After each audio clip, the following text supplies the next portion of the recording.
I am completely serious about this. I'm Jared, and welcome to this Wisecrack edition on the Dark Souls series. Dark Souls. Fighting, magic, fantasy, and perhaps, most importantly, infinite frustration.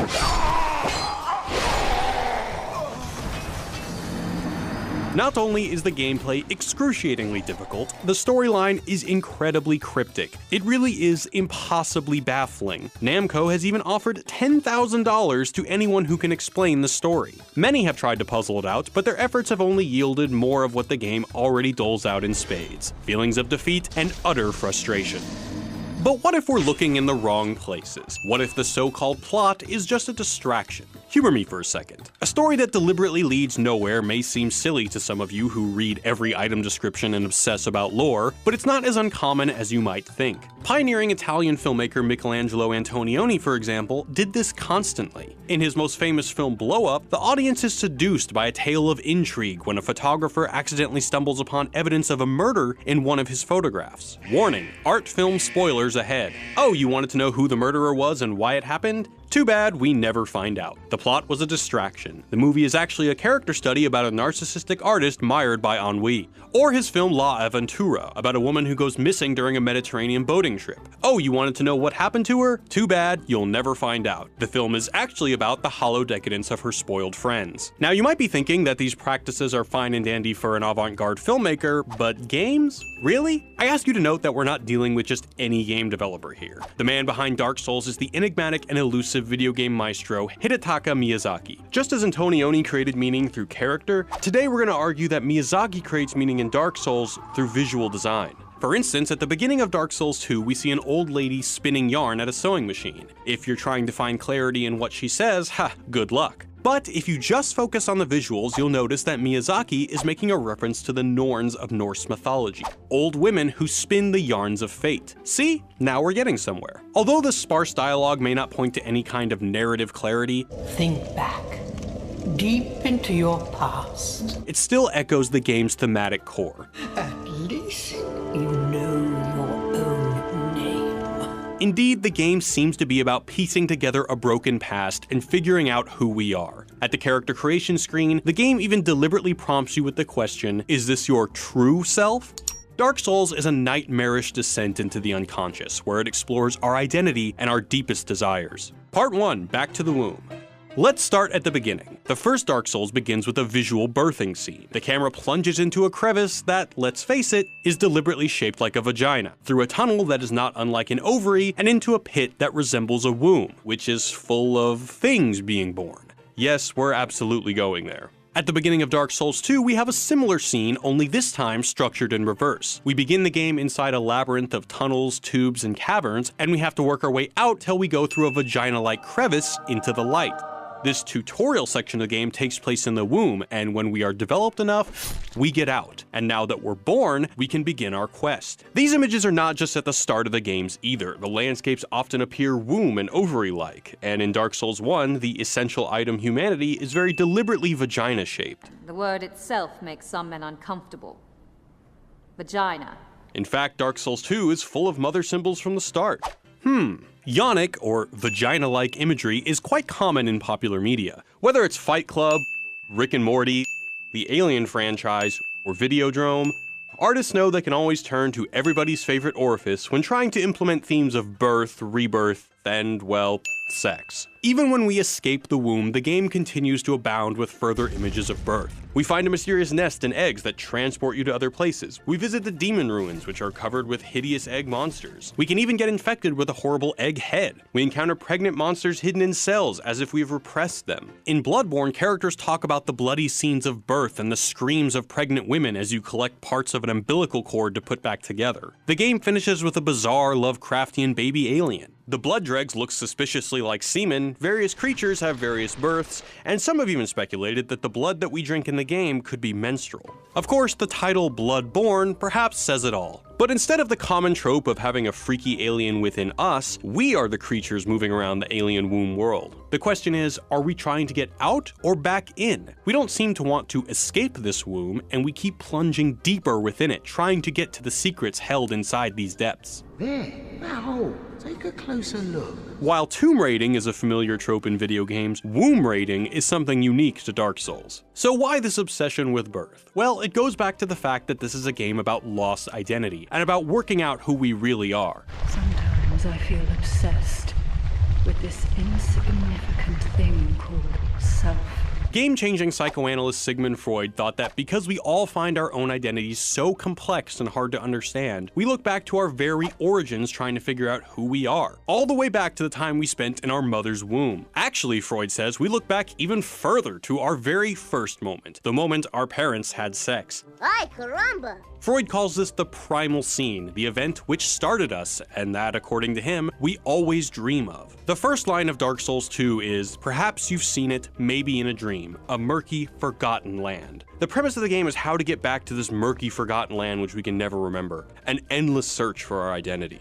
Part 2, castration. But just because re-entering our mom's womb is impossible, it doesn't stop us from trying, metaphorically at least. One of the opening shots of Dark Souls 2 is a hand desperately reaching for a mother. We often have a crack at getting into our moms, but as Freud explains, social taboos prevent us from ever accessing them in this way again. For Freud, it is the father who says no and prevents us from getting access to the mom. Once again, metaphorically. Dark Souls is full of metaphorical moments like this, where we are confronted with an arched doorway which we want to access, only to have our path blocked by a series of male guards with big, erect, throbbing, weapons. It's pretty impossible to ignore that we're dealing with castrators blocking us from entering crevice-like passages. In fact, the vast majority of enemies in the game are guards, and it's not entirely clear what they're guarding and why.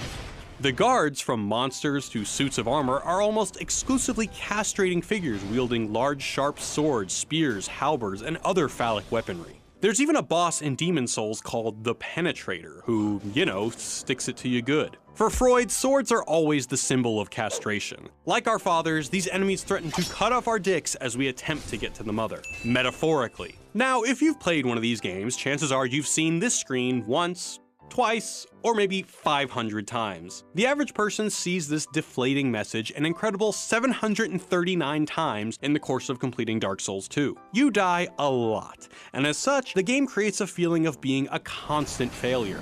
This sense of impotence is exactly the atmosphere of Freudian castration.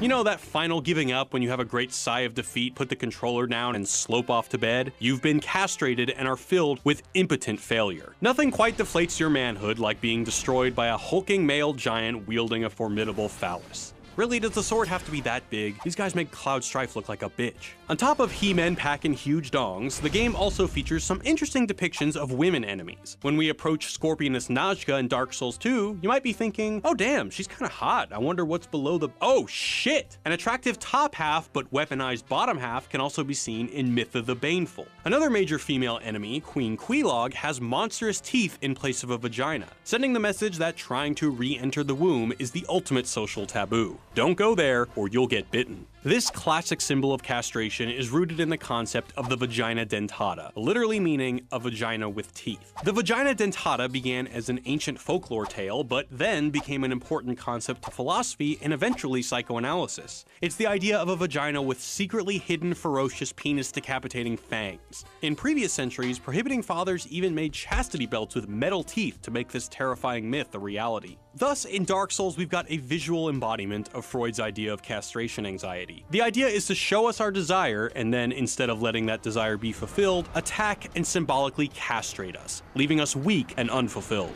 Part 3, Endless Misery and Frustration. The ending of Dark Souls 2 reverses the birthing scene at the beginning. Going through the very obviously vagina-like door, the hero is welcomed back into the seat at the heart of the mother's womb by a comforting female voice. Take your throne. The throne we sit on is even based on a kiln, a type of oven. Kilns have been associated with wombs throughout history. You know how pregnant women sometimes say they have a bun in the oven? Well, there you go. The throne here is called the Throne of Want. It is the embodiment of ultimate desire, the place where we have our deepest and most repressed wishes fulfilled. Tell me what you desire.